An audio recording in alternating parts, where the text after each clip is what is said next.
Good afternoon, everyone. This hearing is called to order. This is the public hearing of the Committee on Legislative Oversight. I'm Councilman Kenyatta Johnson, Chair of the committee. Would the clerk please read the title of the first resolution?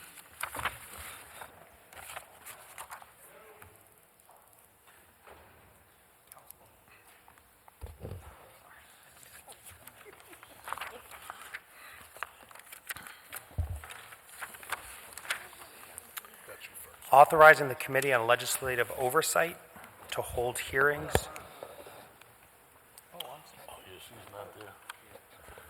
We're going to take a brief pause for a moment until the stenographer comes back.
So good afternoon, everyone. Will the clerk please read the title of the first resolution, please?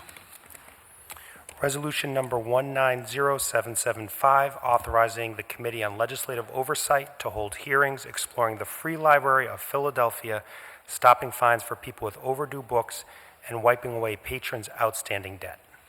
And this meeting is officially called to order. I'm Councilman Kenyatta Johnson, Chairman of the Legislative Oversight Committee.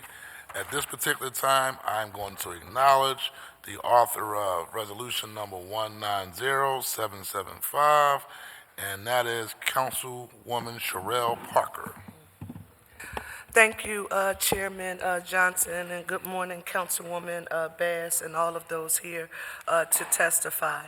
I just want to note for the record that I was very proud and pleased that on last Thursday, the Mayor's Office of Communications sent out a press release, and it was entitled, Mayor Kenny Calls for the Free Library to Go Completely Fine-Free. I'm equally heartened that our free library, who we are going to hear from very shortly, is fully on board with eliminating fines and wiping away all patrons' outstanding debt.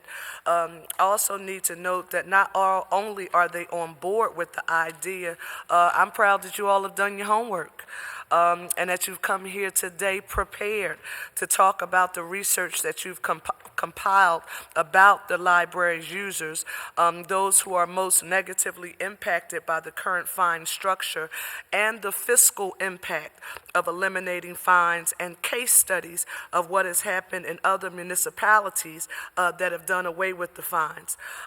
Let me also, because Chairman Johnson, sort of context is very important, I wanted to be noted that I introduced my resolution regarding the hearing that we're here for today, in part because I was inspired by Mayor Lori Lightfoot of Chicago's announcement that she gave on September the 30th that Chicago would eliminate fines and wipe away the outstanding debt of their patrons.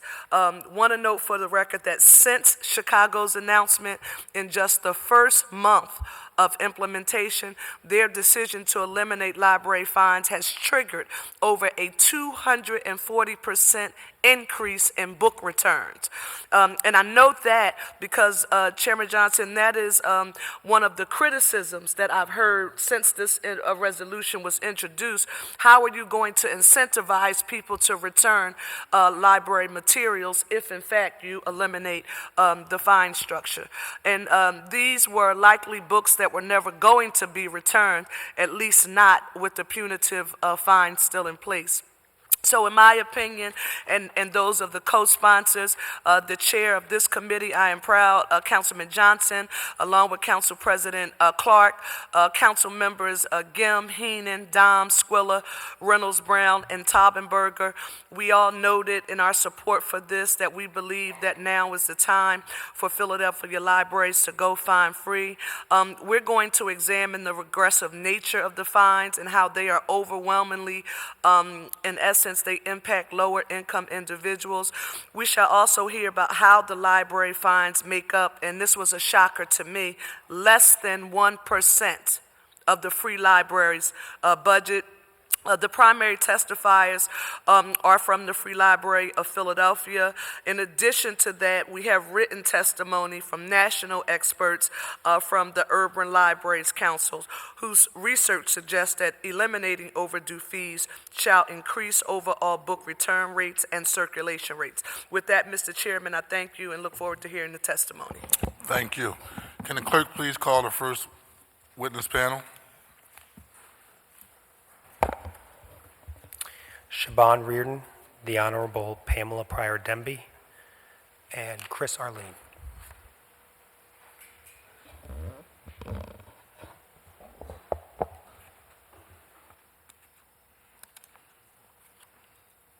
This young man is working with you guys?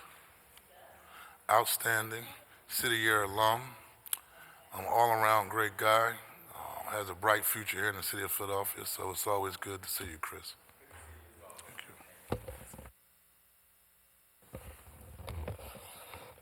Whoever wants to begin, just state your name for the record, please, and begin your testimony. Board of Trustees of the Free Library, and I'm here with Siobhan Reardon, whom you know very well, and Chris Arlene, whom you also know very well, and he's one of my board members. The Free Library was asked to look into this over a year ago. And the staff brought the idea of getting rid of the fines to the Board of Trustees, who are the only ones who can implement that kind of policy change. And at that time, we had virtually no information. No large city had done it. We didn't know what it would mean in terms of getting materials back. We had significant concerns. I know you say it's only 1%, but we were looking at having to make up a $400,000 hole in our budget, most of which was going to come out of materials. You know, and it's a grand thing to have libraries open 6 days, but if you don't have new materials in there, it's a real issue. We also wanted to, so we needed to look into all of that. We also thought that, number one, we had to consult with the mayor's office. And I will tell you that at the very beginning, there wasn't a lot of enthusiasm among the budget staff for our basically letting that money go. They have looked at it and come around. And of course, we needed to talk with various members of council, and there was a range of opinions. Council was not unanimously in favor of it at the time. This is an issue, though, that's moved very quickly, and we're seeing particularly Chicago has had spectacular results doing it, and it's very heartening to see that they're getting books that have been tucked in people's corners. Those are coming back in so those books can be recirculated. And we're also delighted that the portion of the fine money that went to the city is not going to be pulled out of our budget. So I, for one, am prepared, it's on the agenda, prepared to recommend to my board members that we vote in favor of this at our meeting in December. Okay, so good afternoon, Chairperson Johnson and members of the Legislative Oversight Committee. I'm Siobhan Reardon, President and Director of the Free Library of Philadelphia, and of course joined by Judge Pamela Demby and Chris Arlene of my Board of Trustees. I'd like to begin by extending my appreciation to Councilperson Parker for introducing the resolution to authorize hearings to explore the elimination of library fines. We have been researching this issue for nearly 2 years and are pleased to have the opportunity to share our findings with you. Fines on overdue materials have traditionally been imposed as a way to encourage borrowers to promptly return their materials. And in fact, most customers do return their books, DVDs, and other materials on time without the threat of financial penalty. However, roughly 14% of our active cardholders do not or cannot pay their fines, sometimes resulting in a loss of materials. The impact of this is twofold. One, these customers tend to stay away from the library, believing that they are barred from accessing all of our services, even though they can still use our public computers and Wi-Fi and attend programs. And two, materials that are not returned are not available to other customers who want to borrow them. Neither of these negative impacts is an outcome we seek.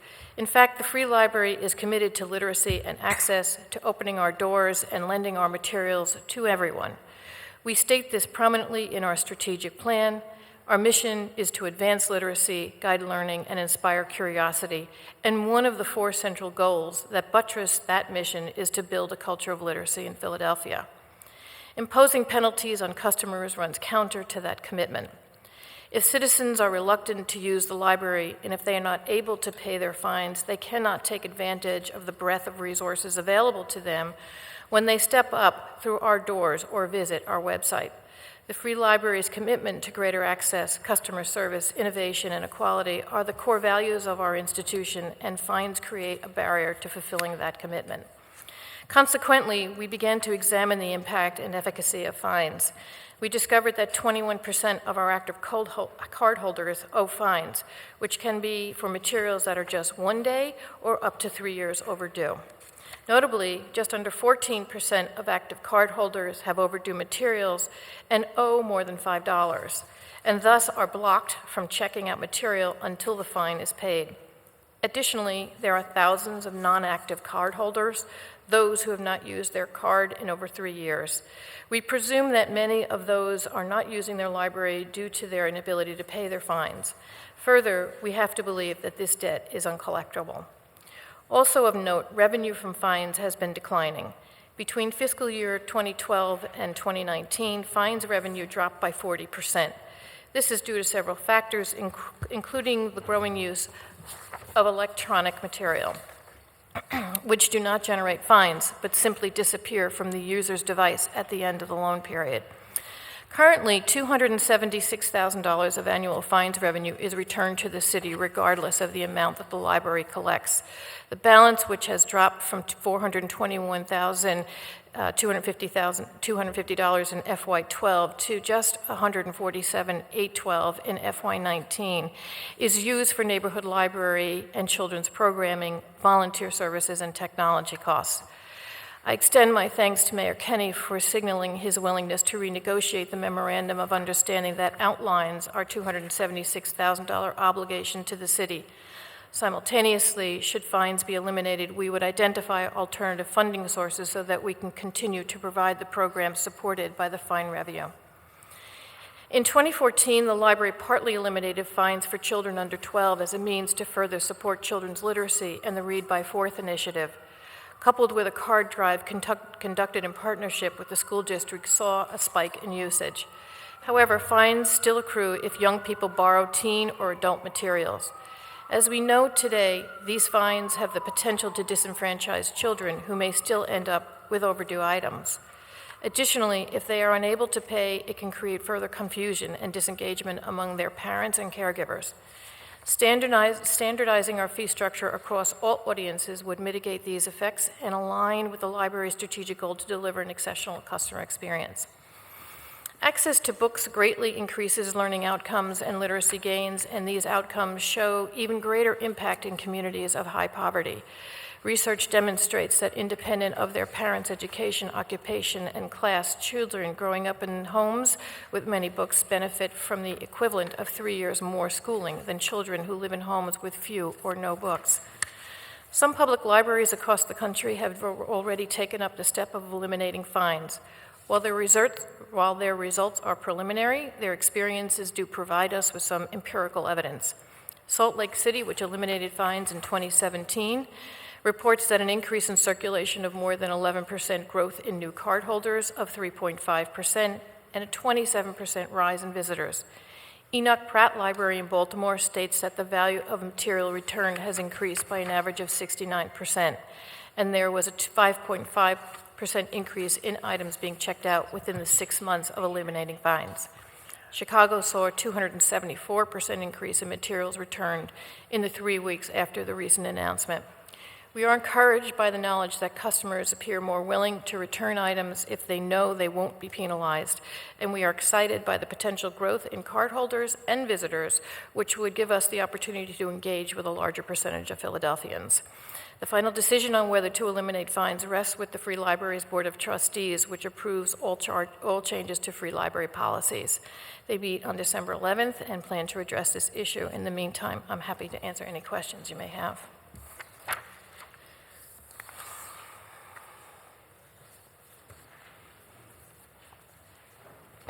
Councilwoman Parker. Thank you, Mr. Chairman.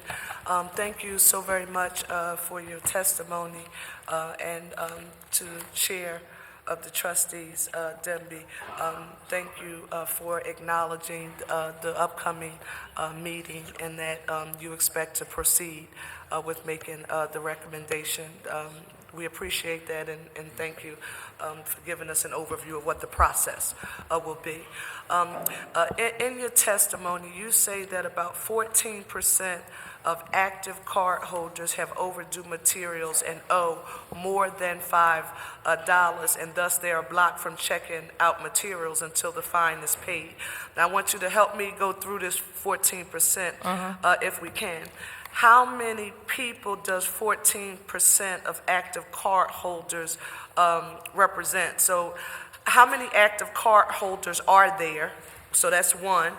And then how many of those are blocked from checking out materials because they owe more than $5? Okay, so the Free Library of Philadelphia has 566,899 active cardholders. Okay.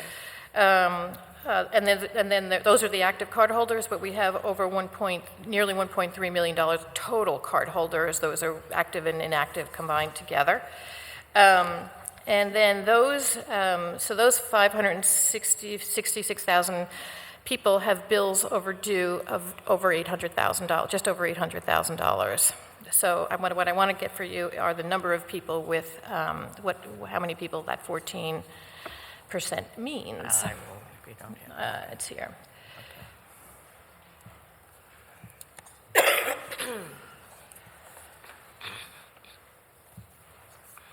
79,619 individuals it constitutes that 14%. That roughly. 14%. Okay, now tell me, how does Philadelphia fare as it relates to other municipalities? Because when I heard you say $5, I'm saying $5. Like, how do we fare? Is that a relatively low number? Or no, it's pretty consistent across library land. That card blocking begins at about $5. So that's sort of the trigger across. Right. Okay. That's right.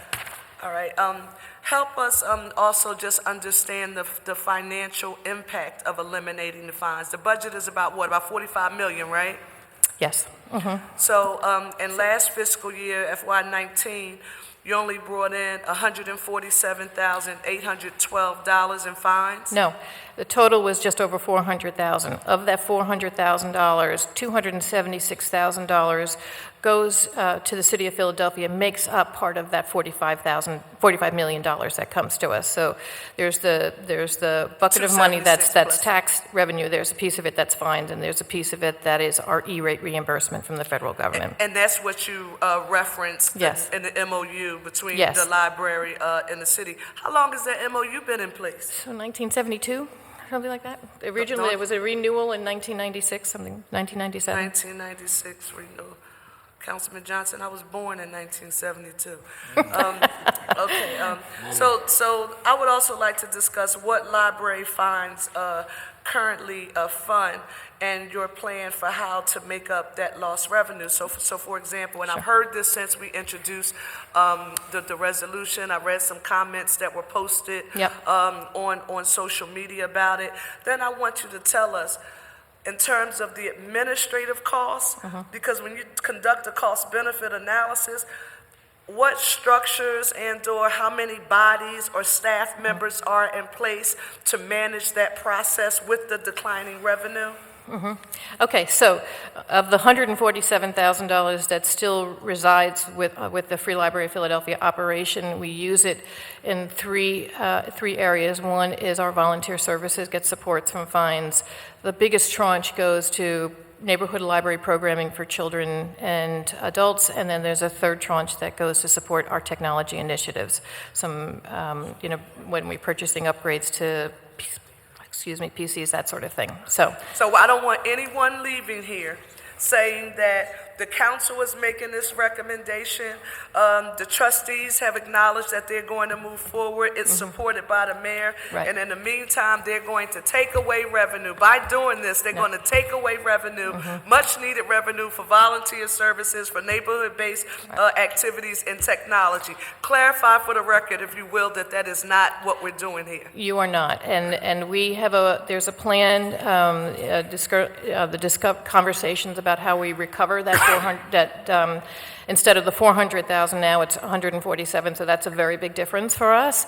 And that the board of directors of the foundation is currently working on a $1.1 million endowment to support neighborhood library programming, of which 5% will go to programming in the neighborhood libraries.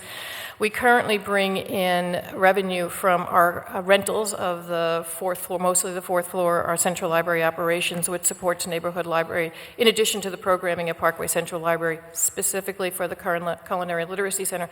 We also are looking to release that money to support neighborhood library programs. So we come awfully close to that 147. And, there just will be an active fundraising drive, we know, on the private side, and increased Liz, revenue. thank you for clarifying that fact, because again, things move on social media like lightning. Yes. And we really just needed to get those facts on the record. I also just wanted to note while you are here that we did receive testimony in writing from the Urban Libraries Council, and it was very specifically provided by the president and CEO, Susan Benton. And in that testimony, for the record, they thank our Free Library of Philadelphia for being a part of that coalition, and Yes. they are one of the leading organizations that represent urban libraries Yes. across the nation. So thank you for your participation in that organization, and we thank them for their testimony, wholeheartedly supporting the effort to eliminate fines and fees in the city of Philadelphia. Great. Thank They're you a so much wonderful for testifying, organization. and thank you, Mr. Chairman. Thank you. Any other questions for the panel? Well, first and foremost, I just want to thank my colleague, Councilwoman Sherelle Parker, for this progressive piece of legislation. At the end of the day, we want to make sure we're supporting those who are most vulnerable. We want to incentivize young people and people just in general to take advantage of all the great resources that the Philadelphia Library has to offer. So I thank you for being supportive of her efforts, because at the end of the day, I think a smarter city is a better city, as even a greater city. And so I'm old school Dewey Decimal type of, remember that system? Yes. Dewey Decimal system. Still exists. System type of library. student of the library, and so I just want to thank you. And any other questions for this panel? Okay, well, thank you very much. Thank you. Will the clerk please read the next resolution, please?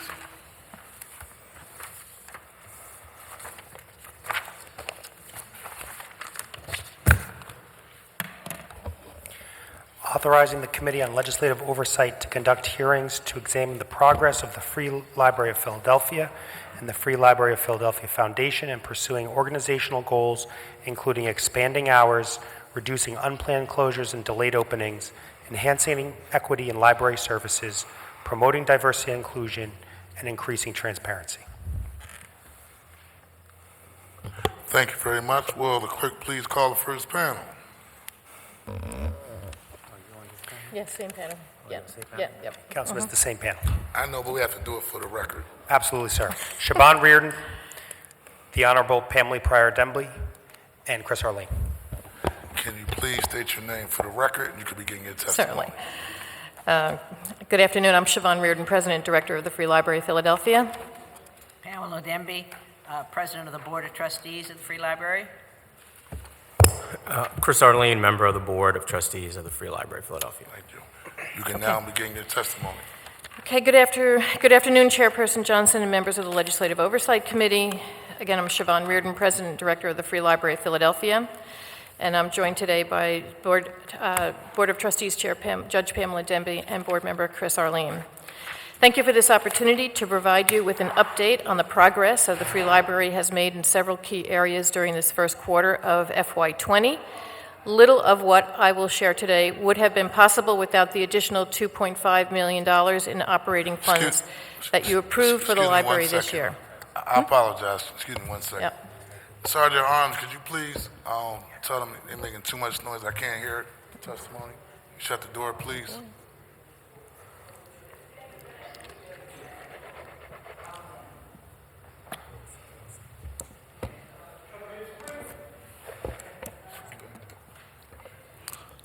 Please resume your testimony, please. Okay.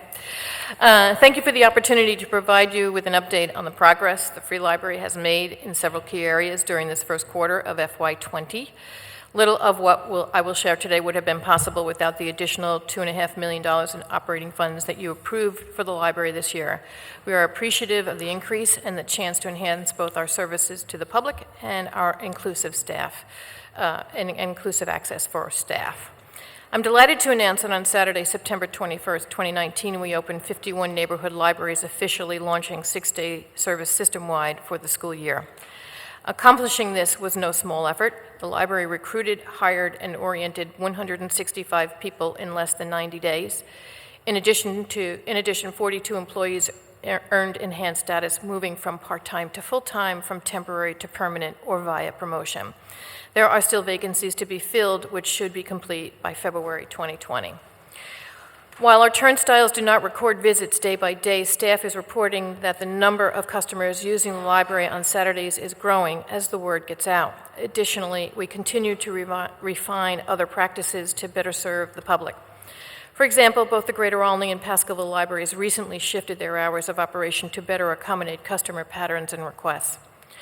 While there will be an increase in hours due to the addition of Saturday hours service, there are still sporadic closures due largely to the need for renovation and repairs at many neighborhood libraries. In fact, both Haddington and Roxborough were closed on September 21st for building improvements, and our first quarter data reflects that library closures are due disproportionately to deferred maintenance. In the first quarter of FY20, 65% of unplanned closures were due to building-related issues. Hardest hit branches were the Haddington, Fishtown, and Northeast Regional Libraries for mold remediation, roof replacement, and a faulty chiller and fire alarm system, respectively. Fortunately, along with some rebuild funding, the $500,000 allotted for repairs in the FY20 operating budget has helped in situations of acute need. Our thanks also for the $1 million that the Appropriations Committee approved in last week's transfer ordinance. This will go a long way toward remedying some of the most urgent building issues. As we move forward and continue to expand our services to the citizens of Philadelphia, we are doing so with a sharper and more focused eye on the need to actively address diversity, equity, and inclusion by the library. We are being more intentional about this work and have begun with a demonstrated commitment at the highest levels of the organization, along with creating the foundational underpinnings for progress. To those ends, we have amended our strategic plan, which drives all the library's work to include a new goal, promote diversity and inclusion. The next steps, ones we are taking now, will identify specific objectives and deliverables to live up to this promise. 2 committees have been created to guide these efforts.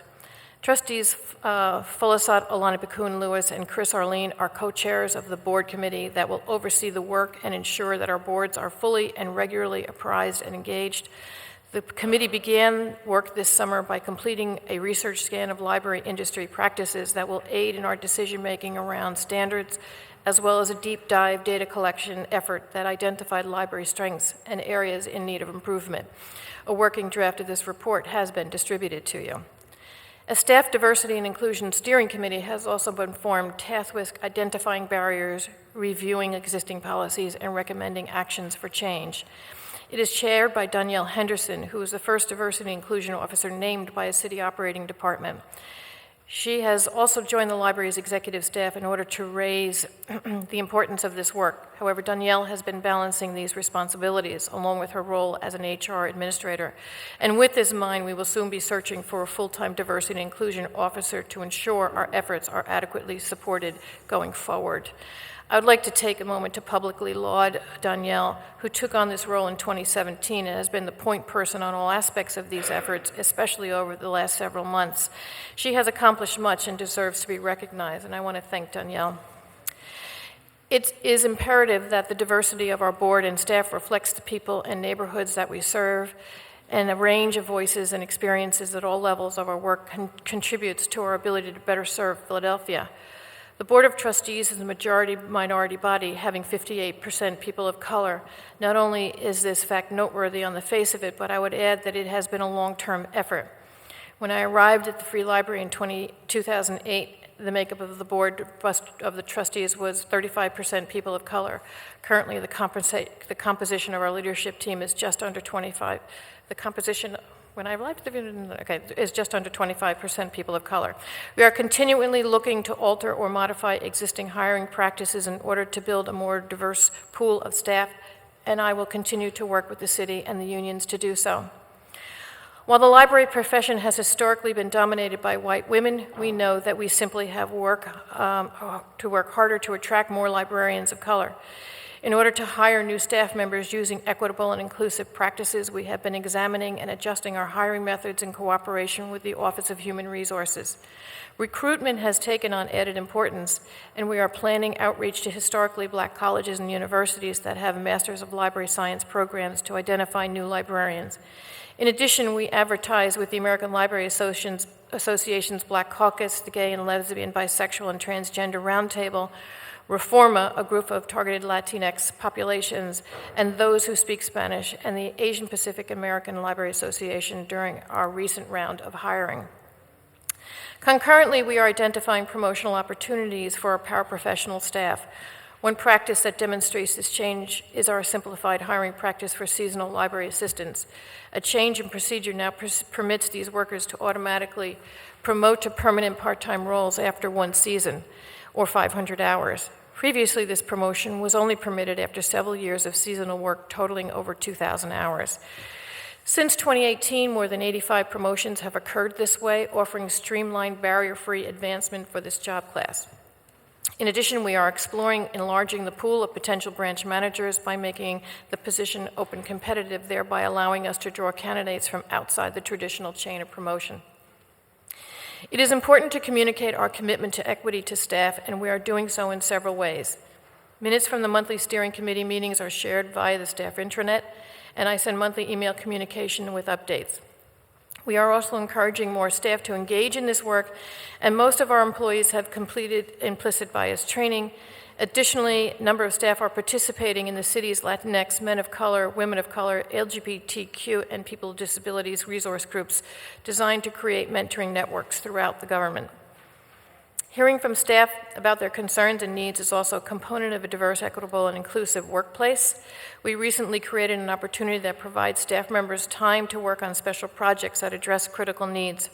2 projects are underway now, one being managed by 2 library assistants, or LAs, which explore the creation of a library assistant coordinator job class, which would not only provide a promotional opportunity, but would offer an ongoing training curriculum for all of our LAs, an important professional development opportunity for a job class that makes up more than 1/3 of our workforce.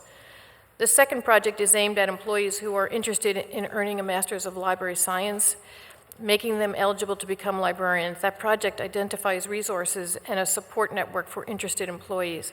As a prelude to this, and on a pilot basis, we are partnering with Drexel University to offer pre-MLS certification for staff with bachelor's degrees. Contracting practices are another important component of the library's commitment to diversity, and our track record of accomplishment and innovation is impressive. The first 21st Century Libraries, Logan Lovett Memorial, Lily Marrero, and Tacony, had an overall minority and women business enterprise goal of between 55 and 60%. We are proud to report that we exceeded that goal with 64% participation. In addition, we exceeded our operating budget procurement contract goal of 25% of MWDSBE participation in FY18 and FY19 with 40% or more participation, and expect to do so again in fiscal year 20. Seeking innovation approaches also improves our outreach to diverse vendors. For example, we created a new method of contracting for landscaping services, which has resulted in more women and minority businesses having the opportunity to bid.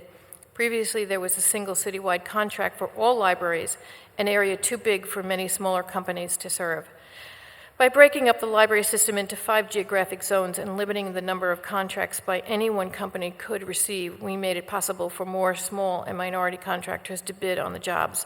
Of the 5 current contracts, 3 are either small business or minority owned. We plan to replicate this new model with pest control services and larger mechanical contracts.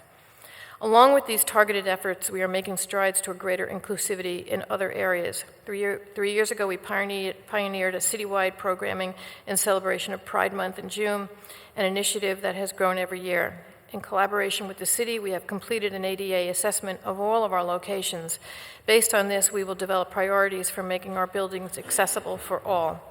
We are installing or modernizing elevators at the Lucian Blackwell Library in West Philadelphia, Fishtown, Haddington, PCI, and Queen Memorial Libraries. And the Library for the Blind and Physically Handicapped is one of 2 repositories in the state for the distribution of Braille audio on large print books and magazines. While we're making progress in these early stages, I know that we could benefit from outside expertise and support in eradicating bias and shifting the organization toward equity. We're in the process of identifying an outside consultant to conduct a comprehensive diversity training for our leadership and staff, and we hope to have them on board by January.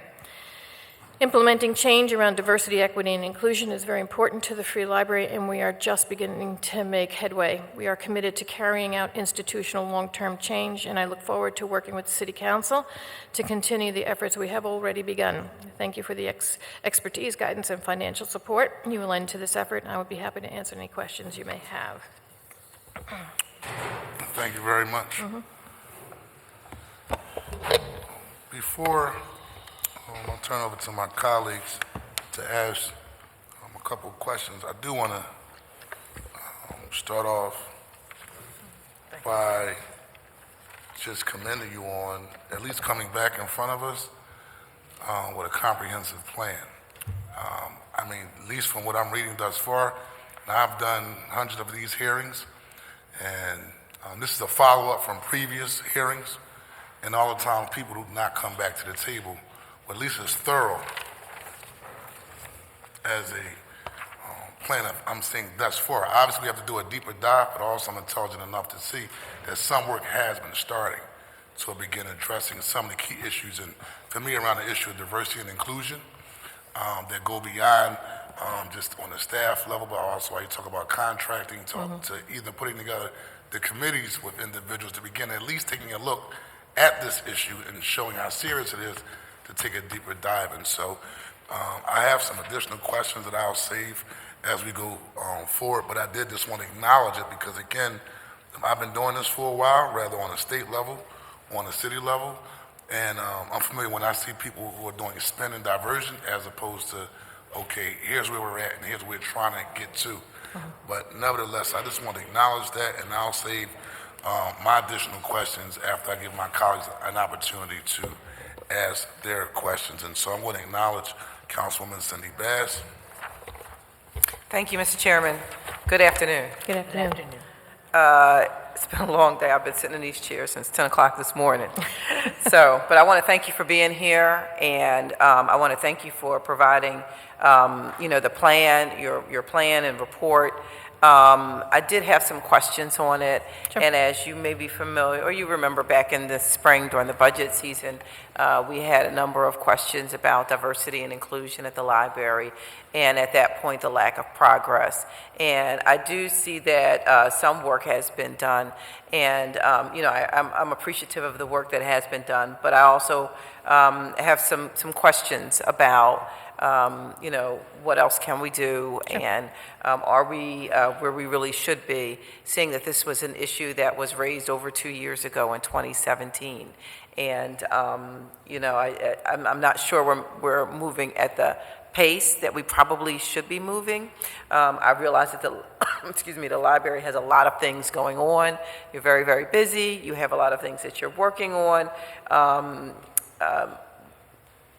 But I think that we might want to think about what else can we be doing around diversity and inclusion, because it matters. A lot of our libraries are in underserved neighborhoods, and when the young people come in, what they see is a system that maybe does not reflect them or anyone that they know, or might not be culturally sensitive to the needs of that particular community. So those are some of my concerns.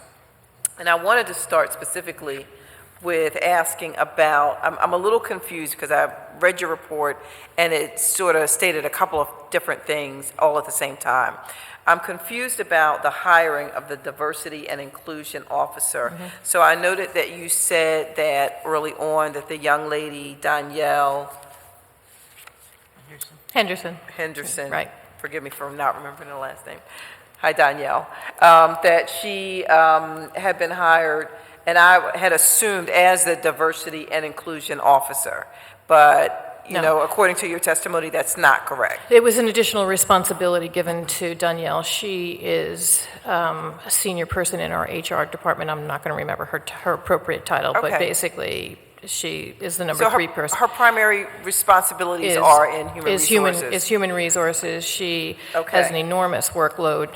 A lot of the hiring that's going on. She was key to the recruitment when we were hiring everybody in June and July. She handles a lot of the grievance issues around the library, so she's key to the operation, the human resources operation. So adding this has added a tremendous amount of work to her plate, and we've had a long conversation around this and agreed that this would be the best solution for us to now go out and hire a full-time, exclusive diversity and inclusion officer.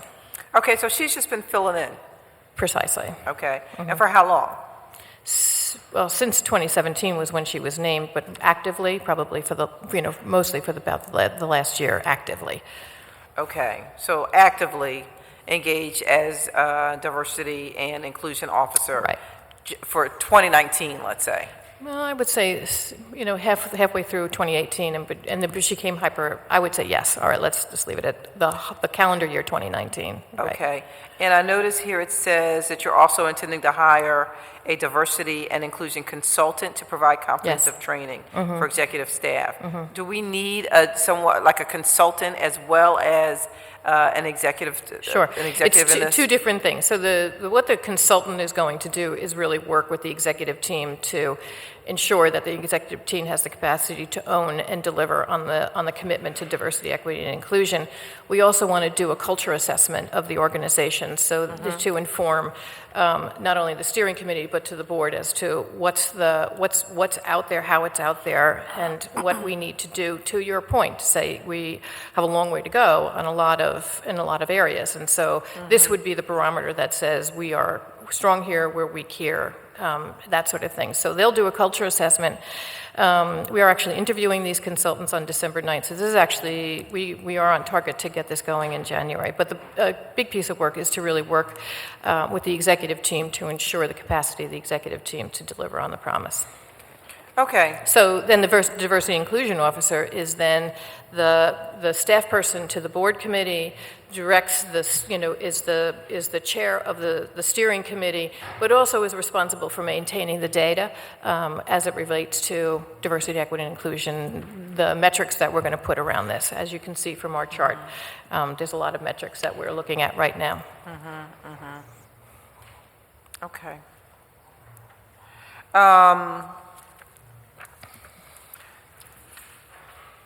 What do we have an amount that we intend to spend on this consultant? Have we identified what the cost is going to be to the Free Library, and also for the position? Like, what are we intending to spend? So the consultant which will be funded by the foundation, will have a max budget of somewhere in the $70,000 range for almost a full year commitment. Okay. And I am looking for the diversity officer to be a senior level person in the organization, hopefully meeting the same as my deputy director is that level position for the Free Library. Okay. And so, all right, so it looks like for the consultant, it's about $70,000. Yeah. And you said that you're intending to interview in three. December. There are 3. We had 4 respond, 3 were moving forward. Okay. And can you talk about the makeup, the diversity makeup of the folks who have responded? So there were 2 organizations of color and 2 organizations that were not. Okay. Okay. Was there an RFP that went out for that, or? RFI. I'm sorry? RFI, request for information. Okay. And it was we began with telephone conversation. Most of the interviewing that we've done so far was myself and Danielle and my chief of staff, Leslie Walker, interviewing the 4 consultants that we've talked to, pretty in-depth about what we wanted to accomplish. And okay. So as we look for, there's a criteria sheet that we'll be looking at. When did we send out an RFI for that? So it was before. It was in early August. Okay. All right. And okay, so we met back in May. Yes. And the RFI went out in August. Right. And I guess one of the things that is concerning to me is that it feels like, since, there was this original conversation back in 2017, something needed to be done. Nothing happened. Here we are, say, May of 2019, and it gets a lot of attention, and then we say, okay, well, something needs to be done. And then we have, between the spring and now, it's been about 7 months, I would say, that the library has been actively working to address diversity and inclusion. And so in that 7 months, there's been 3 meetings, is that correct, of your steering committee? Councilwoman, the Diversity, Equity, and Inclusion Committee of the Board of Trustees has met monthly. I think our first meeting was April 30th, and we have had at least 1 meeting every month, including November. No, it says here, you've been meeting, okay, it says since April. Correct. There are 2 committees. There's the Staff Diversity, Equity, and Inclusion Committee, or the Board of Trustees Diversity, Equity, and Inclusion Committee, and those members because I see one that says it's been meeting since August. Right. One says April, one says August. So right. Are they 2 different committees then? Yes. Correct. Okay, so there's a staff and then there's a steering committee. So there is a Board of Trustees committee listed on page 5, which Sade and I are the co-chairs of, that has been meeting since April. The steering committee, which is comprised of staff members and some other representation that's listed on page 6, has been meeting monthly since August. So why are there 2 different committees?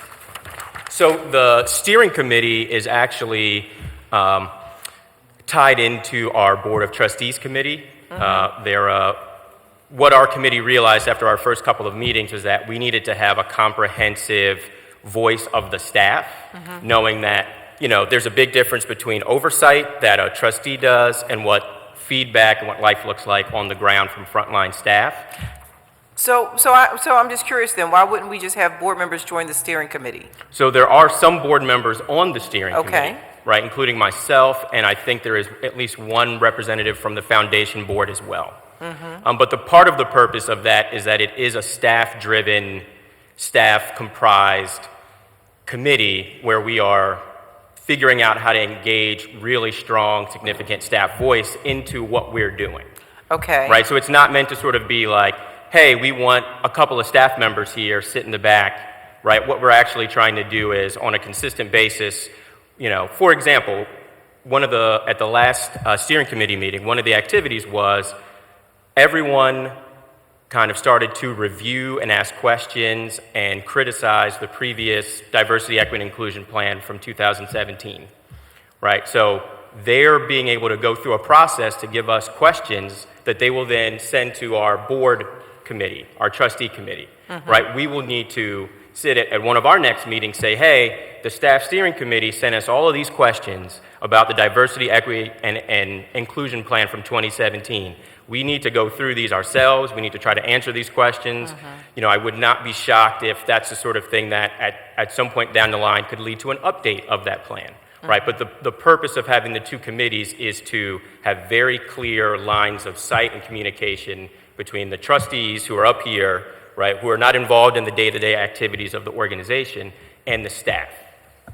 Okay, because as you just mentioned, the trustees who are up here Yep. are not connected to the folks who are on the ground, and I just see it as being a disconnect, but in how this is operating.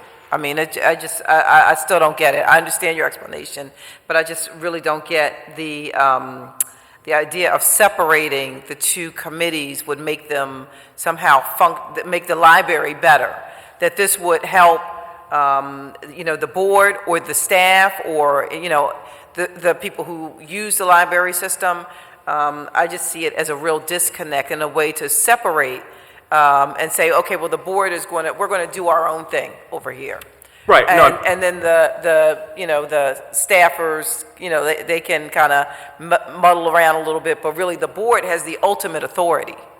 And so I think that if we really want to send a signal and to be effective, then it's got to be a combination of the two. It can't be, again, the board sitting up here and everybody else sitting over here to the side. And the board is ultimately responsible for making the decisions that are going to make the library run, going to make the library better. And so having two separate committees, to me, kind of dilutes what we're trying to accomplish here. I don't think that it works out that way, and I think we may not be articulating it quite so clearly. Okay. The Board of Trustees has a strategic plan in place at any time. And one of the things we've done is add diversity as a major goal in our strategic plan. We're very much concerned that we not just go, oh, okay, we're all in favor of diversity. So on the board side, as you'll see, as you go through the latter part of this, I think, terrific presentation that Chris Arlene and some others have put together, you break it down into specific things that the library needs to accomplish within this date. You'll see like a series of blocks. We're Right. halfway to this goal. We're 60%. We got this one covered. Because that's the way the board ensures that the staff is conforming to the strategic plan. So that's a large part of our focus, although the first couple months were very much about having just a whole lot of data dumped on us and trying to shovel our way out and figure out what it meant, what was important, all of that. But at the end of the day, it's about articulating precisely how we want the staff to meet the board's goal of improving diversity and inclusion. And the staff function, of course, is very different. That's down there in the nits and grits of how you define a job category, how you manage the promotion process, how you encourage people to reach upward to the next job, that kind of thing. That level of involvement a board in an organization like this should never have. So that is very much staff-driven. I don't know if that helps. And I hear you. But I think, we're probably going to disagree on that because I just think bringing, it's one thing if we, if we have, like our city council as a body, we have, let's say half of the room on one committee, the other half exclusively on another committee, but one half of the room has the sort of say-so, the leadership, the control, the direction of the entire body, then it's unevenly weighted. And so if we're really trying to address diversity and inclusion in the library, then it has to be equally yoked. It has to be equally weighted. So I understand what the thought process is, but in terms of being truly effective and reaching the goal that the library says that they want to reach, I just think that one committee makes probably more sense for operations for the library system. I think that's certainly a very legitimate concern, and I think it's something that both sides are going to have to. You have to speak into the microphone. I'm sorry, they want you to speak into the mic. I think it's something now that you've brought it to our attention that both committees and the library executive function in general can review as we go forward to make sure that we're not stepping on each other's toes.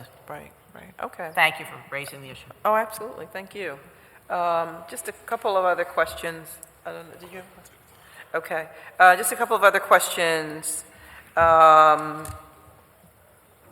page 19 of your report, I wanted to go over, or actually, no, it's not 19. It is 23. I wanted to just review some of the salaries, with the city of Philadelphia by race. And was your data in here as well? Was it broken down by the free library?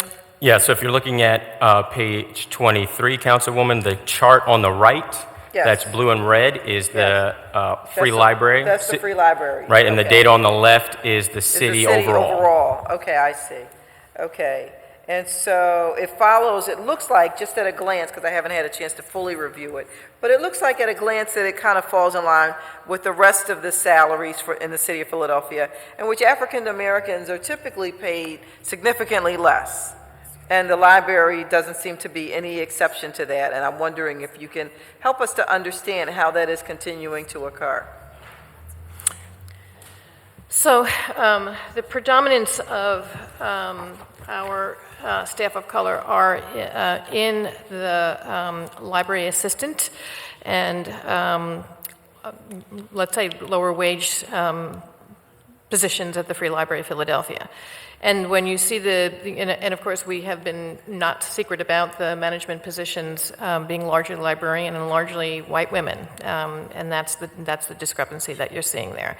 This is the process that we're going through now to really look at all the job descriptions and see where it is we have an opportunity to take a look at those things where we, quote, require an MLS to say, do we actually need to require an MLS for all of these positions and open up? And I'm, benchmarking this around a lot of my colleagues libraries around the country, which are now going in this direction to really open up the opportunities for management and opportunities for all of our staff to be able to move up through the system. That's the opportunity that we're working with Drexel University that I mentioned in my testimony to create a certification for bachelor degree. Yes, it's a bachelor degree, but we have many, many people with bachelors that are really desiring to move into become a librarian, and so this is a first-hand opportunity that we're trying to create for them.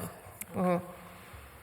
Right, so Councilwoman, just to follow up, if you look at the data, there's nowhere in the free library where a black employee and a white employee who have the same job have a imbalance, right, with civil service and those things. I got you. There's equity there, right? It's primarily, as Siobhan said, driven by most of our librarians are white women. There's a requirement around the MSW. That's an industry issue and something that the library is trying to work on. And some of the things that our committee is working on and will have ready when our report is ready is kind of laying out some of those strategies and then what kind of assistance or steps are needed to make that happen. So for example, if we want to get rid of the MSW requirement, well, what does that actually entail to go from an idea, a strategy at the Free Library to something that can be implemented? Right? Who needs to be talked to? Who needs to approve this? What kind of changes need to be made at the city or civil service or unions or whoever those different actors are? Because there are certain things that are within our control. Things like that are going to require a number of actors outside of the Free Library to go from A to B. Okay. I mean, I understand that. I recognize that obviously, you have librarians, and as you said, you have African-American librarians and a white librarian who are at, they should be at exactly the same salary, assuming that they, start on the same date, not counting seniority or, anything like that. But when I see this number, it just jumps out at me. That particularly for African Americans, the lower wage jobs are generally the ones that African Americans are directed towards or just, seem to be qualified for. One of the things I always say is that no matter where I go, whether it's in the city of Philadelphia or throughout this country, you see African Americans really in the same places in the same positions. You see them not on the front staff at a restaurant, you see them sort of like in the back, in the kitchen, in the same sort of positions. And the fact that we haven't been able to move beyond that is incredibly frustrating. Whether it's in the library system or in tourism or in the medical professional industry, across the board, it's just incredibly frustrating that we haven't been able to in any way, shape, or form, get beyond being the lowest paid employees, no matter what the industry is. We are always the lowest paid. And so finding ways to address that, I'm glad that the library is looking at different ways and recruiting efforts to make sure that that number is addressed. But as I said, it's just incredibly frustrating that it hasn't been addressed to date. Can we just switch up just a little bit? Because like I said, this is a lot of data and I haven't really had an amount of time to really digest it. But I did want to ask, there was some question over a staffer and how this all came to bear, how we got to this point, that there were some inappropriate comments that were made by a staffer that were deemed to be, I think by you, Ms. Reardon, that were deemed to be racially insensitive or inappropriate. But there was no discipline that was applied towards that particular staffer. And I'm just wondering at this point, has that been revisited? Has that been addressed? So, Councilwoman, there was discipline applied. If we revisit, there was discipline applied. Okay. I just was not, because of the privacy around discipline. Sure. I'm not able to talk about what I did. What discipline I did apply. Okay. So, but, if we're talking about a dismissal or anything like that, so that did not occur. But there was my own conversations and my own actions that I worked with this employee. Okay. Was it discipline?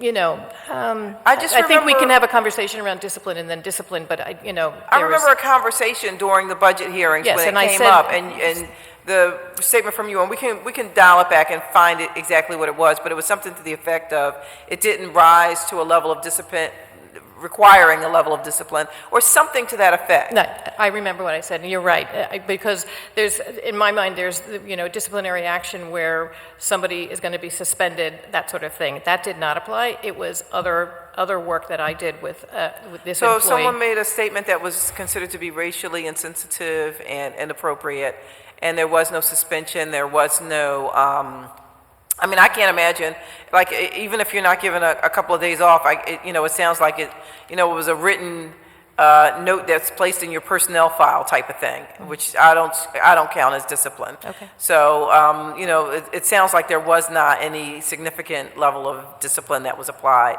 for that incident. And those kinds of things makes it hard to move forward. It makes it hard when you feel that you've been, you know, disrespected, say, to move forward and to believe that the library system is really, truly sincere about addressing this.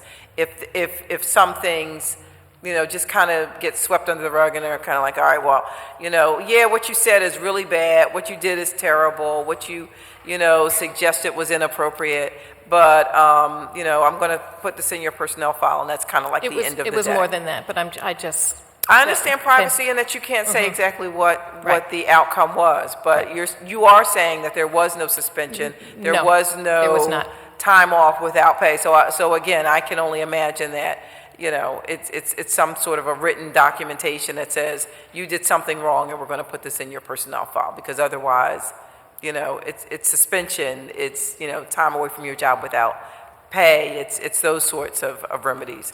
So so it sounds like there was nothing that was done. Not in that regard, no. Okay, all right, that's most unfortunate. I do want to commend the library on a book that, or an author that was recently at the library last week. I cannot think of her name right now. It's a poet. Susan Orlean. Orlean, yes. Orlean, okay. And she wrote a book called The Library Book, which I found to be just a fascinating read. I never thought I would be interested in reading a book about libraries and books, but it was just really just an incredible read, and I just really wanted to recommend it, and thank you all for having her. And it really did talk about a lot of different things, and diversity and inclusion was among them, and the need and the importance of having you know, people of color in the library system. And it's not just a Philadelphia thing, it's a thing everywhere. And so while you know, folks are really grappling with that, you know, I think that drawing attention to it is very, very important. But I think making sure that we're touching bases, that we're including people in the discussion and the conversation. If we're going to have these committees, if we're going to have true inclusion, then the people that we say we're including have to be included all of the way along. It can't be, okay, well, we're having this board meeting, or we're having a separate meeting, and then people find out about it, they haven't been included, they don't feel that the process is legitimate, and so we're all the way back at step one. So we really do have an expectation that the library system is going to do more to make sure that the people on the ground who brought these issues to the forefront back in 2017, that they are the ones especially who are included in the conversation. And last but not least, oh, I'm sorry, Councilwoman Gibbon had a question, but let me just follow up on behalf of Councilwoman Brown, who could not be here, Blondo Reynolds Brown, but who asked me to ask you about statements made to your staff about weaponizing of the word bias. And what did you mean by that? She says she was shown a video that appeared to show you using those words. Are you familiar with this? I am, yes. Okay, can you speak to that? Sure. So when we were going through, I was concerned that as we begin the conversation around equity and inclusion, that everything was going to be, people were going to call bias on literally any kind of comment or any sort of issue that was going on. And that's when I said I want us to be careful about weaponizing the word bias. That was my total intention on that. I want us to be careful. I want us to be thoughtful around how it is we examine issues of bias, without just saying because somebody doesn't like an action or a bit of work that they're going to call me biased because I want a certain bit of work done. That's not bias. That's work to be done. Am I making sense? I'm just concerned that we are careful I'm not about. following you on that at all. So you're saying that your statement was intended to say Careful about the use, right. to be careful about using the word bias. Right. So it's not really encouraging people to speak freely about what their perception of the situation is regarding race and diversity and inclusion. Fair enough. So saying, be careful, don't, or not even be careful, because saying to be careful is one thing, but using the word weaponizing really takes it to a whole nother level. If you're saying the word weaponizing, you're really trying to paint a picture of a tool that's used to attack. And, the word bias, saying weaponizing the word bias, I think is just a little, I think that is very far-reaching. Fair enough. Okay. Councilwoman Brown also asked, is it true that being told that the committee could not create a management structure, that you appointed your chief of staff and assistant to these roles? So the way this is about an issue that the steering Yes. committee had. Yes. So the way the steering committee is structured is that it's a subcommittee of the board committee. And Chris, you can speak to this better than I. You were in the conversations. And what was happening was that the process was set up as if it was a labor management conversation, and that's not how board subcommittees are structured. And that was the caution I put out there, is that this is not a labor management structure. This is a board structure, and you were there, so you can... Yeah, I think, again, I will only speak from my perspective in that meeting. I think essentially what we tried to do is clarify the structure of the steering committee, that it is a subcommittee of the trustee Diversity, Equity, and Inclusion Committee, and... But that's where we get into this trouble with these two different committees. You Right. see what I'm saying? Gotcha. Yeah.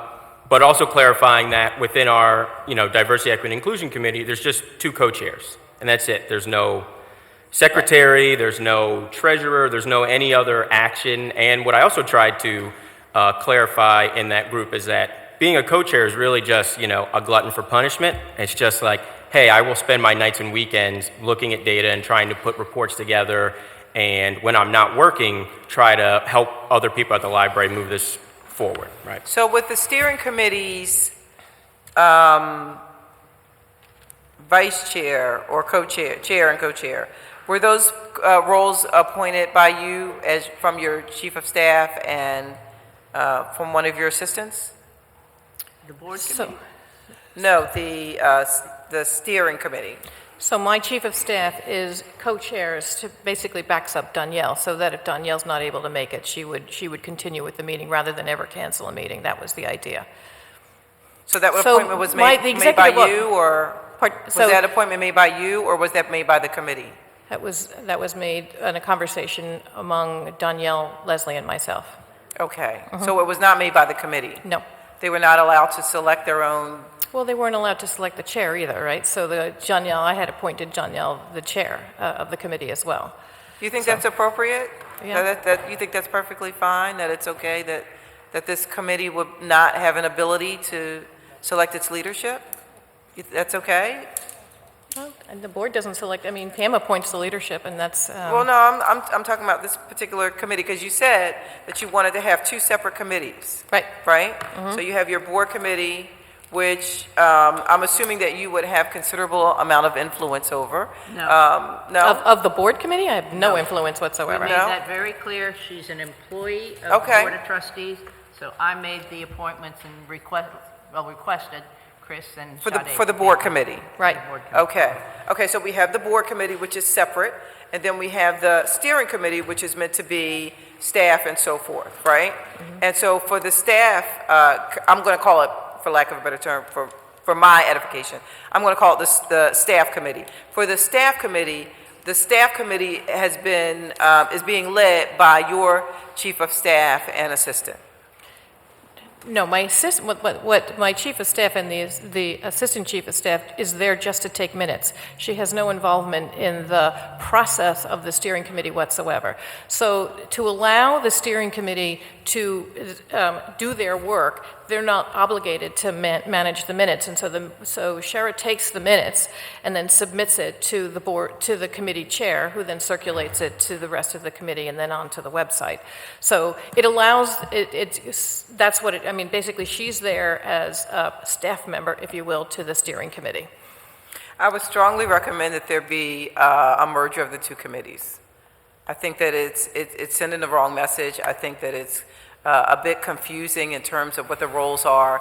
And also, just for people to feel free to express themselves and feel comfortable in an environment on this committee, I just really strongly suggest that you would have just one committee that will be made up of staff and board members, and hey, maybe community members, and hey, maybe some members. It does have of community city members on it. Okay, Yes. maybe some, and I know you have some folks from the mayor's office Yes. and city council. We have some folks who would be available and willing to participate among members or staff or something, so that we can all collectively work towards supporting the free library system. Okay. So, all right. So, thank you. That's a couple of minutes. Councilwoman Gill. Oh, thank you very much, Mr. Chairman. So I wanted to open up by saying that, I strongly believe that this council has gone to bat to support the libraries, will continue to do so. We fought really hard to get the library system to six days during the school year, which was very unsatisfactory for the majority of us. We're certainly pushing for 7 days a year-round. We want facilities investments, we want the libraries repaired, we want salaries raised, and we want enough support for the library to pursue the projects that it does on a broad scale that excite the city, like Read by Fourth and some of the culinary programs that you've done to bring excitement back into our library system, but also, most importantly, to reach all of our communities and neighborhoods, to make sure that the basic function of a library is really to be that centerpiece of a community, a neighborhood, and a real public institution that reflects it. So, that has been a major aspect. But I will also say, one of the most difficult challenges as we're discussing budgets, as we debate out a mayor's priorities, as we discuss council priorities, is our ability to have the confidence of not so much like whether we as council members have the confidence of the library or its leadership, but mostly that your people, your friends of groups, your own employees, your patrons, constituents, etc., who reach into neighborhoods far beyond any of ours as represented within this body or on your board, they're actually your loudest advocates. I say this to the school district all the time. We're in rooms where parents are angry, they are frustrated, they believe that they are not being served well, but they love that school. They need it to change. They need it to get better. And that kind of fervor, that intersection of anger, frustration, but a commitment that we're in this together is really where I think some of my questions are going to come from. And the need and the recognition that actually it's not the leadership of the library that wins the library its funding. It's actually your constituents, your patrons, your neighborhood by neighborhood librarian groups. They're the ones who call us and tell us you better not back down off of that budget request. They're the ones who call each and every one of the council members who may or may not have libraries at the top of their mind and remind them, this is coming up, you better show up. So I want to open by saying that.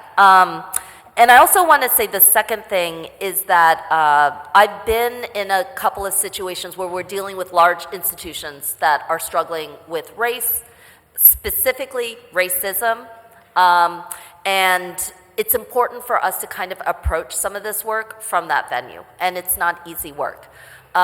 We can use the words diversity, equity, inclusion, but the reality is that what we're trying to deal with is racism, bias, and anti-racist, purposeful and deliberate anti-racist strategies that undo decades of institutional neglect, ignorance, or intent.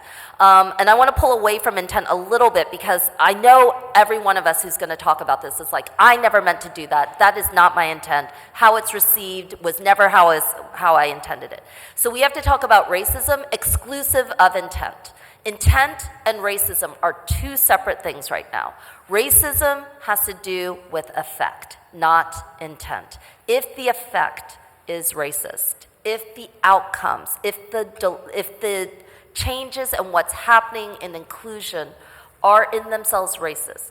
Even if the intent is not purposely there, even if someone's not waking up every day reading horrible, like, online stuff, it doesn't matter because we still, as an institution, have to deal with it. And that's the reason why I support my council colleague, Councilwoman Bass, for raising the issue of why that question of the weaponizing of bias matters.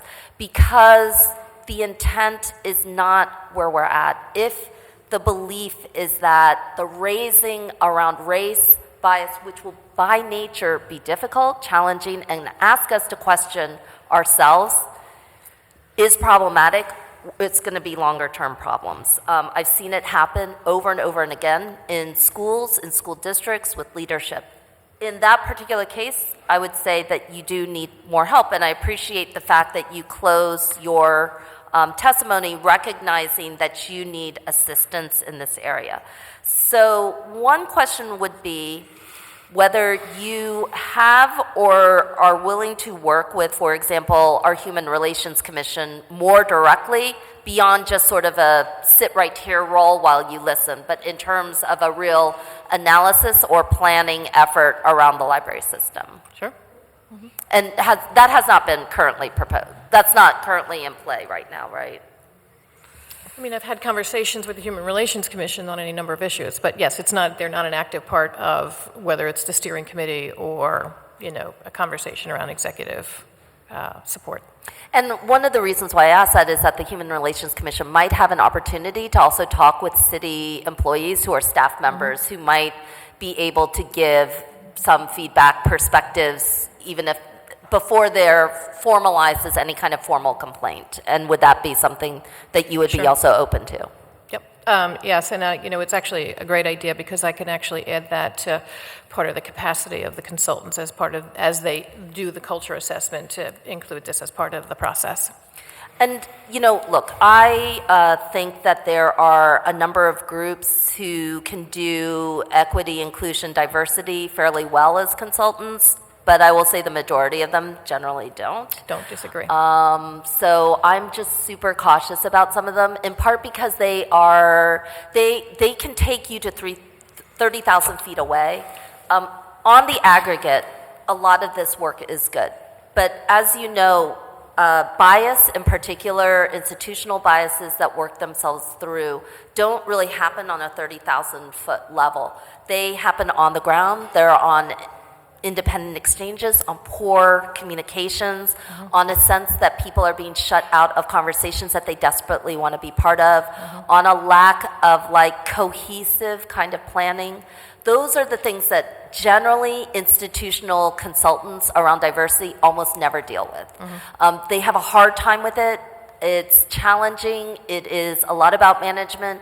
And so one of the things I would suggest is that sometimes groups that have worked around racial bias much more directly and more profoundly sometimes have a different way of approaching some of these issues and can help you navigate at the ground level, not just from the parkway level. not to demean it or anything, but just saying there's a parkway approach and then there's what's happening down in your branches that I think is in play. So I want to say thank you for that. Two, I know you have inclusion of your employees, and one of the things that I know, having been often called upon to sit in a lot of these places, is the overwhelming burden on that one employee to represent so many people. And so there is a question about whether is the library open to having a more robust dialogue around this issue with your unions, specifically with your labor unions. There's a couple of reasons why. Again, individuals have a hard time representing a lot of different groups of people. It is difficult, it's exhausting, it's overwhelming. Unions can, not saying that they're perfect, but unions can and do represent broad groups. They do usually have to deal internally also with race and racism within their own organizations. I did not definitively see how the unions are working together within the diversity and inclusion committees, except in a more. So there's representatives on the steering committee from each of the represented employees. Yes. So they're represented. So I had asked the leadership of DC 47, DC 33 to name people to specifically represent the union position or union employees on this particular committee. So, and then there's always the relationships. There's a labor management meeting, regular labor management meeting with representatives of either DC 47, and then DC 33 has just started having monthly labor management meetings with us as well. Okay. I'd love to keep talking a little bit about that. I know that some of the representatives have raised questions, would love to be able to bring those back to you. We don't have to go through the nitty-gritty and all the, Sure. Whatever of how it's actually structured. The other thing that I think is important, because I know you said that you have a staff group that meets monthly around the Diversity and Equity Committee, but a lot of the work that often happens usually people who are in that committee are not in a position to either be wielding or sometimes not necessarily experiencing all the things. And so these bigger kind of culture building gatherings are also really important to reset or help establish direction and help also build trust. So how many, you've been meeting since April for one of the groups, but how many large, maybe all staff meetings have you had since April? Since April? Mm-hmm. None. None? No. We had our all-staff day, we had our all-staff day in May. So that was, sort of, every year we have an all-staff day. The system shuts down and we bring all of the staff into mostly Central Library where we have an annual meeting. But since then there's regular, but that's the last time we brought everybody together because, it means shutting down the system if I'm going to do it. But there are large meetings, regular meetings that occur, whether it's neighborhood library services or Central Library services, that happen fairly regularly. By region?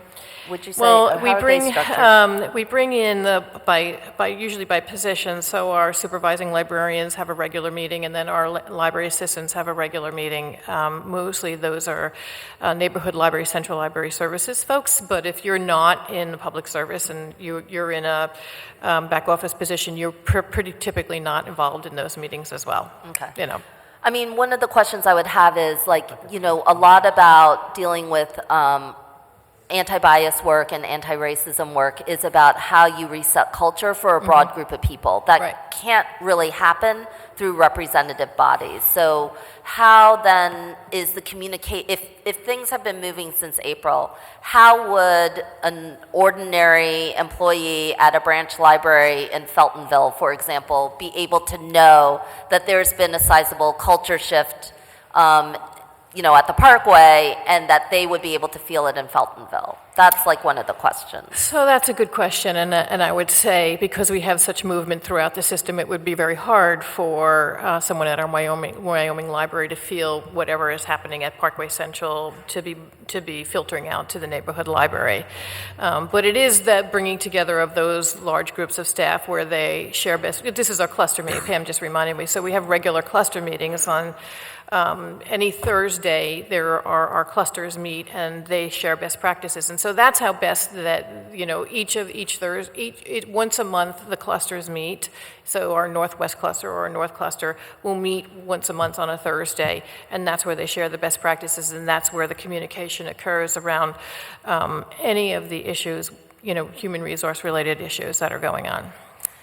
Yeah, so again, I would suggest that you do need some time to figure out, this is where, I don't know if Human Relations comes in, Mid-Atlantic Equity Group sometimes does this work because they work with DOJ and other groups that have, and it's not to say that they're much more strategic about whole group culture shifts.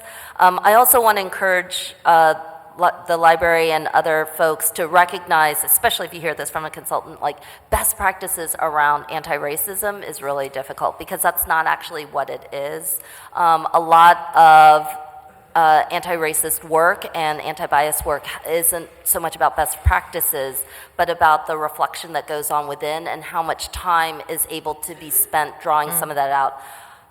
I would guess that if you don't do some of this work, both at certainly within the board, you obviously want to have a direction, you want to have a staff group meeting, but you want these clusters, you want them to meet relatively frequently before you have your next all-staff meeting. My guess is that all-staff meetings that bring together a huge group of people who have not formally been discussed but have been hearing around the edges can kind of explode around people's resentment about not being communicated with on a regular basis, not having a means for understanding how we're going to resolve lingering issues.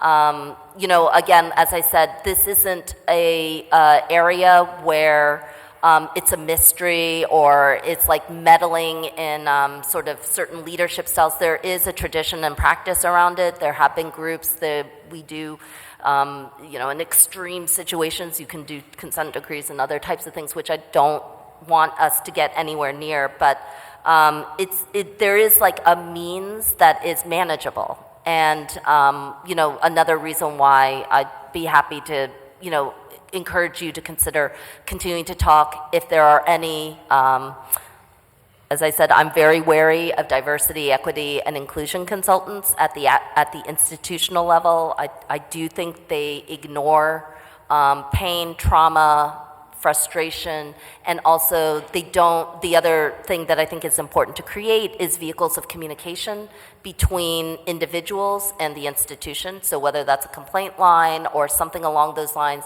that keeps you kind of connected, aware of issues, and allows you to tailor sometimes different branches if necessary, but sometimes different regions. There might be issues around language access in particular regions. There might be issues around class or safety issues or how people are talked to in broad levels in geographic regions can experience certain things. So I want to say that I think this work is really hard, but it's very urgent. I don't know how we can, we want to be, and I am and will remain, an enormous champion for library funding and for the most robust and strongest library system. Sometimes we don't always have upstairs alignment or downstairs alignment with everything.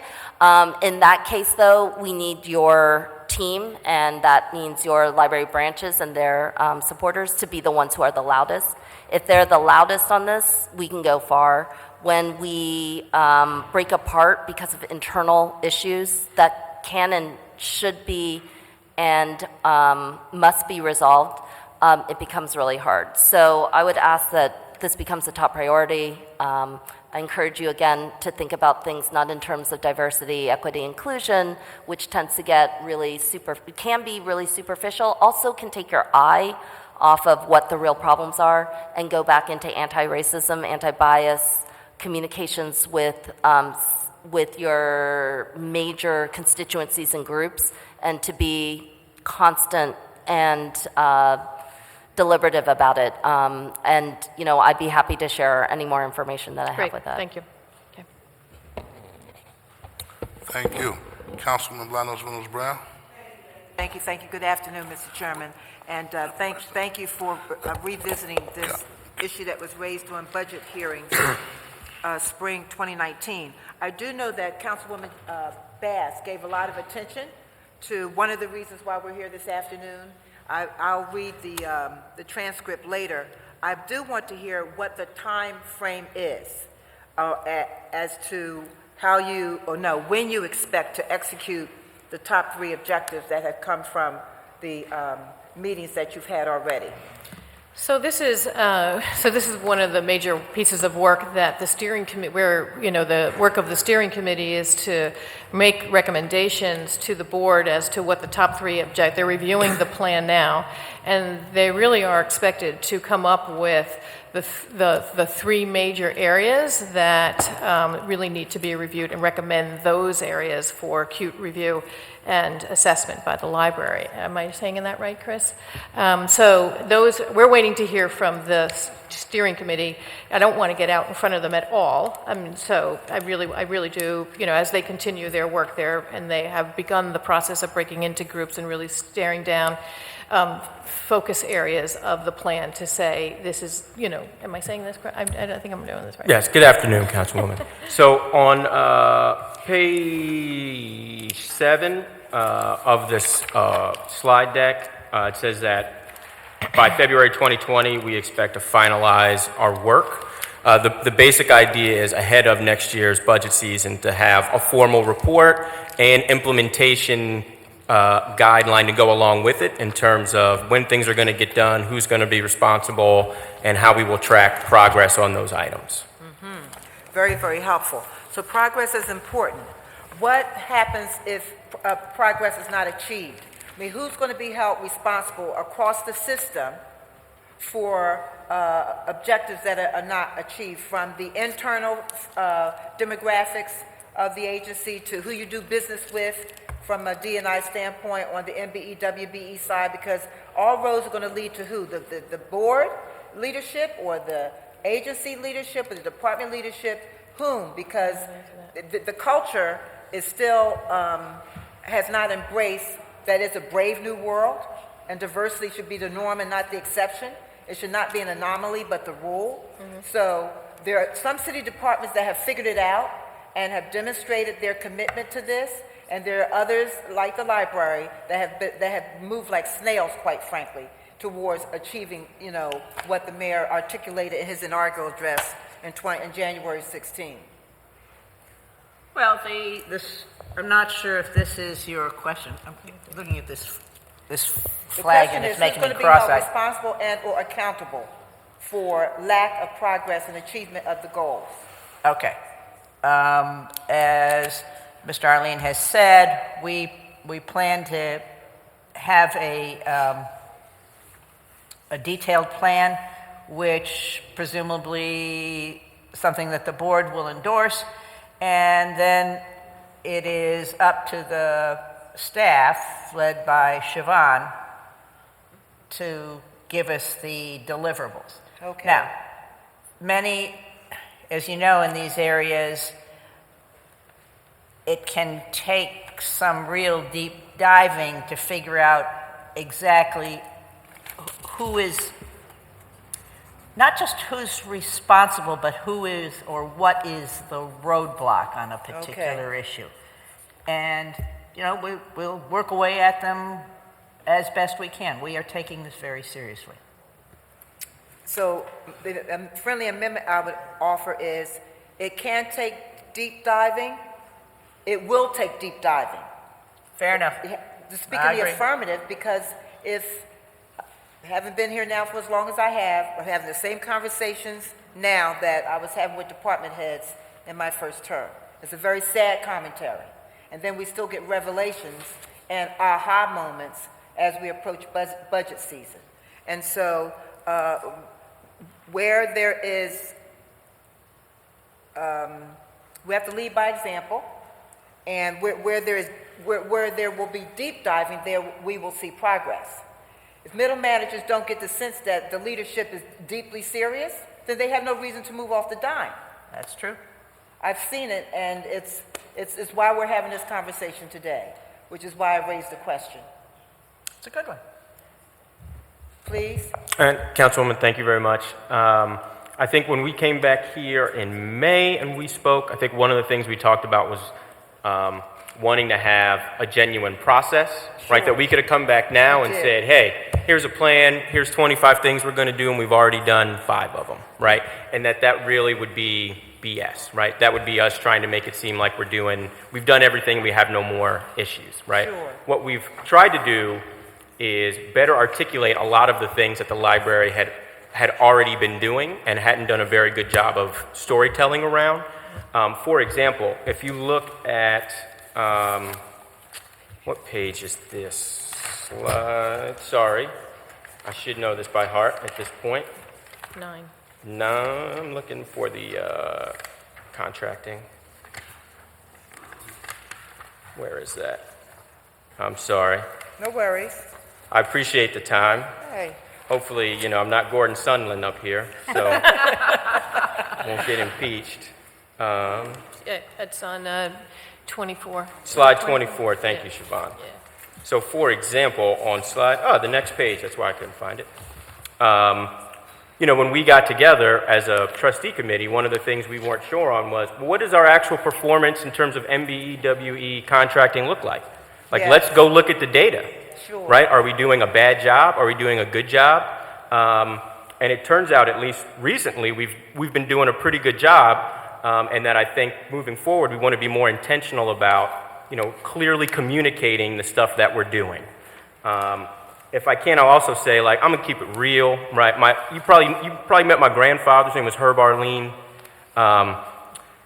and I would not be, along with Sade, co-chairing this committee if my interest was to just give lip service to stuff that's really important, that's really hard, that's going to take a long time, to get to the outcome that we want to get to, right? I care about the city. I care about the importance that libraries play. They're often the last resource in a lot of communities. As I've been on the board, one of the things that is really, that I've seen is that when I joined the board somewhere around 2010, we were still very much sort of repositories of information. And at this point, we are a social service agency. We help people get jobs. We help people learn English. We help people get health care. We're going to be primary players in terms of the census, which is coming up next year, which is going to be the biggest, most important thing that's happening in Philadelphia. So again, I just want to reiterate, both Sade and my commitment to really wanting to drive this and wanting to have the time it's going to take to do something genuine. And so I appreciate Council raising these issues and raising to urgency, and also giving us the time that it's going to take to, make progress and hold us accountable as we move through that process. Thank you for your response, and I appreciate the authenticity that both you and the leadership express in saying that we just don't want to come up with a document that actually is empty, one that sits on the shelf. So it needs to be acknowledged that you've taken the time to be very deliberative and intentional and authentic is ultimately what this is about. Once you reduce it to paper, then it becomes a tangible roadmap, if you will, on how we, looking forward to the library being at a very different place a year from now, and certainly two years from now. So your work does not go unrecognized, but for us bringing this up, I'm not so sure we would be here. It took council raising the bar or raising a red flag to say, this is not cool in our government. It's just not appropriate. So the work that you and Sade has done is appreciated, and now it's all about execution. So thank you very much. Thank you. Councilwoman Blackwell. Thank you very much.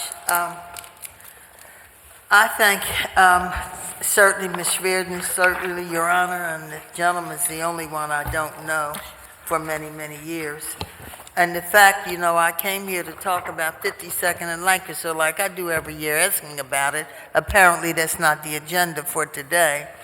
But I will say before I want to thank Councilwoman Bass, because when I was listening to you and Judge, and you said the board said, I thought you said the Lord said.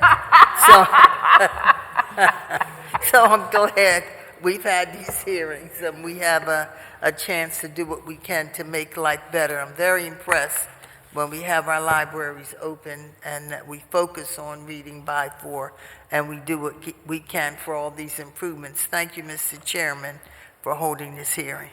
Thank you. Thank you. Any other questions from members of the panel? Thank you for taking time out of your schedule.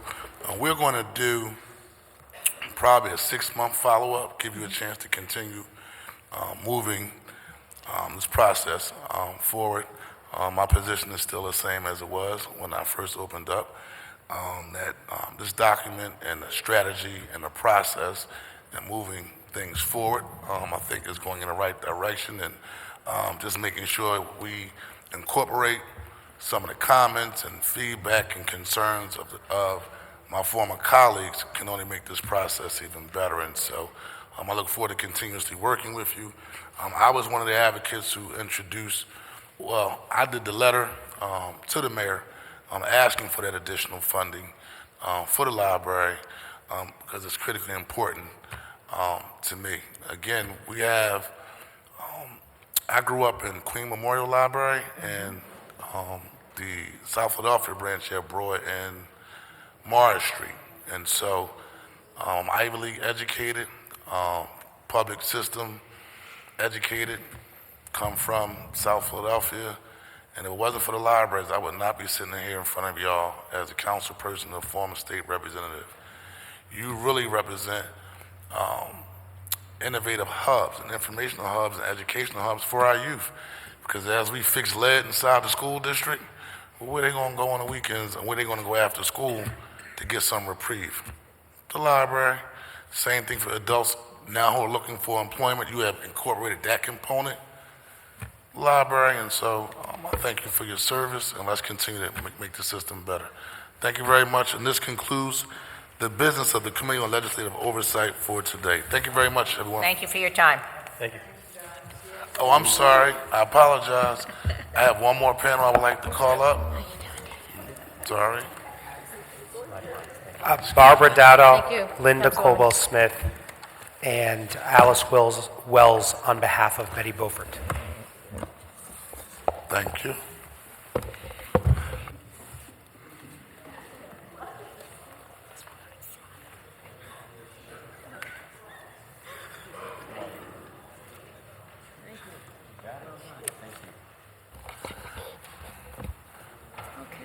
Please state your name for the record, and please do not hold that oversight against me. Friends group is pretty feisty regarding fighting for our children in the libraries, which I appreciate your hard work and your dedication for. Please state your name for the record and begin your testimony. Certainly. Thank you, Councilman. My name is Linda Caldwell-Smith. I am president of the Friends of Torresdale Library, and I'm a board member of the organizing committee of the Friends of the Free Library. And just some general statements on where our position is at this time. First off, first, thank you for the opportunity to testify. I know it's late in the afternoon, so let's get it done. We applaud the implementation of 6-day service. And to back up with Director Reardon said, we've got some anecdotal evidence from the branches that the patrons are pleased with this, especially families with children, because it's more convenient. They can come and get their homework done and get what they need because everybody's busy after work. So we're very happy with that, and 7-day service certainly sounds interesting. We're also heartened to see the progress being made with the hiring of the new librarians and staff. And we understand this process will take some time, but it will benefit all our branches in the end. Speaking for the far northeast libraries, several of the branches have a children's librarian for the first time in years, and the patrons are very happy, especially the smallest ones. Regarding unplanned closures, we're concerned a little bit about that. Some of them are due to insufficient staff, and that is troublesome, but we understand and recognize what's behind that. But the ones that are due to building and maintenance issues, like lack of heat, are very concerning. I mean, if we're open 6 days a week, we really, should be open. But we are happy to see that not only does the Friends of the Free Library, we fully support the library's diversity and inclusions goals, and that one of our board members, Dr. Marilyn Dyson, sits on the, I guess it would be the steering committee for the staff committee, and she is providing needed insight, and she's monitoring the process and making sure our voice is heard. And so progress is being made. It's going to take some time, we recognize that. The Friends of the Free Library remain committed to monitoring and supporting the free library system.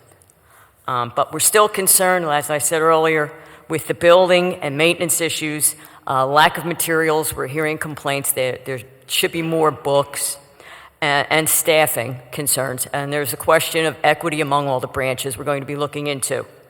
Towards this goal, our members will be meeting with the several administrators from the Free Library in the coming weeks to evaluate the progress being made in staffing, maintenance, materials, and in programming. And we're going to offer our help and suggestions to further the process along. And we will also be surveying our friends groups across Philadelphia to determine each branch's issues and needs. I mean, let's go to the source. Our friends are there. They're, the boots on the ground. Let's see what we have out there. But our goal is to continue to play a very active role in improving the Free Library of Philadelphia, because as Councilwoman Jin said, our libraries are the centerpiece of our communities and a real public institution. We love them. We want to see them continue and grow in the future. And thank you. Any questions? I don't have any questions Okay. at the moment. Thank you But- for your help, too. No problem. Give me an update, and I think something you mentioned that is very interesting. The assessments of assessments of needs, library by library. I think that would be great information to have. And also something I deal with when it comes to Philadelphia School District as an institution is making sure that there's an equal distribution of resources across the board, regardless of what neighborhood or zip code the library resides in. So that would be something interesting to see as well. Yeah, I mean, we're in the beginning stages of this. We've been having conversations about how to conduct a survey, but the first step is we're actually meeting with all the Friends presidents. For example, I'm in the far northeast cluster. I have 5 branches in that cluster, and I'm going to be meeting with each of the Friends groups, either during the regular meeting or at an individual meeting. I mean, I'll take them to lunch, Okay. And we'll find out, what are their issues, what are their specific building needs, what do their patrons want. We're working on developing a survey for the entire city as well. It's the first steps. Good. It's the first steps, It's a but step it in the needs to right- be done. Step in the right direction. So please keep my office abreast. And any way we can be supportive, don't hesitate to let us know. Yeah, absolutely. We will, Councilman. Thank you very much. All right. My name is Alice Wells, and I'm the president of the Friends of the Walnut West Library in University City, West Philadelphia.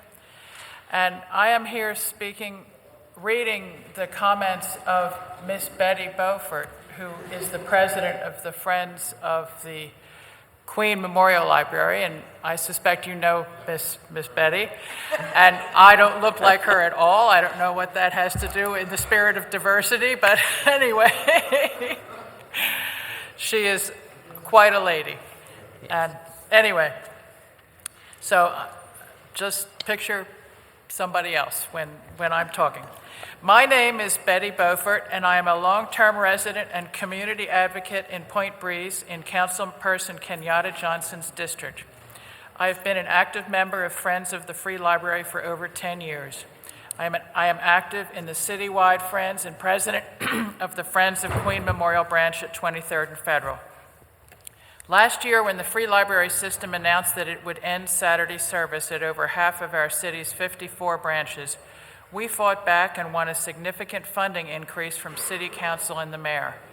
Now, all of our neighborhood branches are open on Saturdays, and the city increased its financial commitment to the library by $2.5 million, with $2 million for new staff and $500,000 for building maintenance.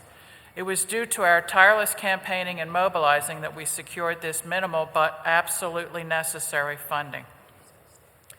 What has this budget increase looked like? At Queen Memorial Library, we have a new adult teen librarian, Miss M. We are open again on Saturday and hosting free programming. We were also able to shift our hours to 11 a.m. to 7 p.m. on Tuesdays and Thursdays to better meet the needs of our communities. Okay, I guess it had been closing at 6. Children, families, and adults can use our resources and attend cooking classes, chair yoga, crafting workshops, music classes, and more after school, weekday evenings, and on Saturdays. Due to the creativity of our friends group, the extra work by our staff, and the generosity of community members, we meet the bare minimum of standard of keeping our doors open. It's a start, but it is nowhere near enough. At my branch, we are struggling to raise money for a teen space and teen programming. Teens are coming to our library looking for a safe space in a neighborhood impacted by gun violence. But we have no safe and comfortable space to offer them that's separate from adults and young children. We also have no additional money for programming or resources. Every single programming dollar we have to scrape up and beg for. We worked with the teens to do an Amazon wish list to get craft supplies and teen health books from generous neighbors. Our Friends group has asked for city council funding, state funding, and private grant donations to fund basic furniture needs like beanbags, stools, homework tables, and a rug. We are still waiting.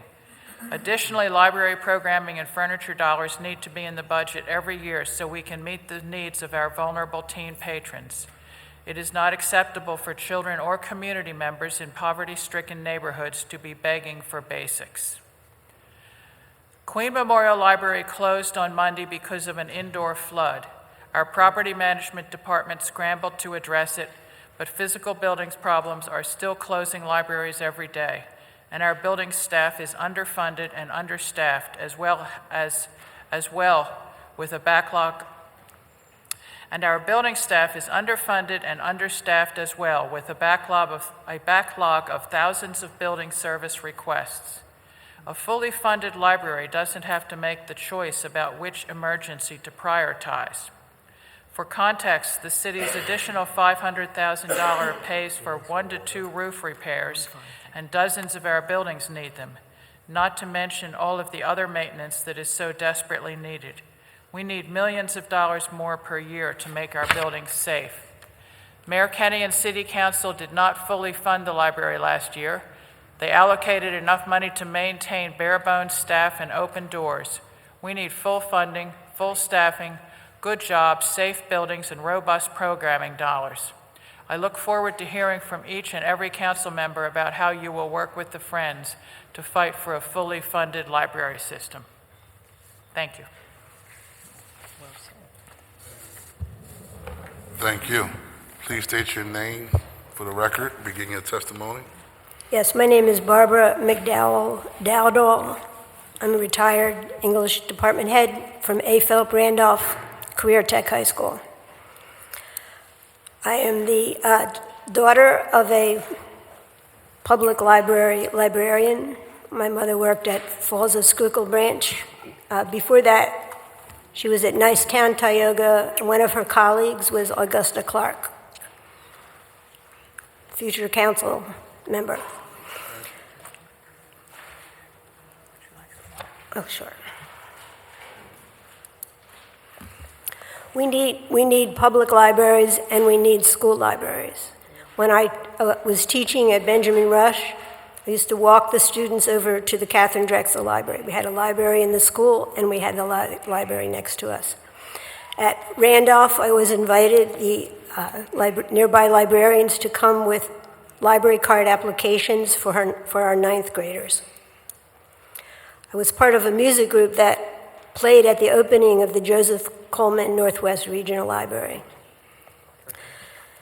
And I am in possession of the 60-year anniversary of getting my 4th vacation reading club certificate from the Vernon Park Library, which preceded the Northwest Regional. Branch libraries, as I wrote in a letter to the Daily News in 2014, are wonderful resources and they're have been part of my life and my grandson's life now. But we need both. So if we can work on, with council's help, restoring libraries in schools that would relieve the free library of the burden of being the literacy center, it increases the number of future readers for the public library because children who have libraries in their schools are more likely to go up to use a public library. That's documented. On fines, I support the elimination of the fines. I enjoyed my reading experiences as the child of a librarian. I think the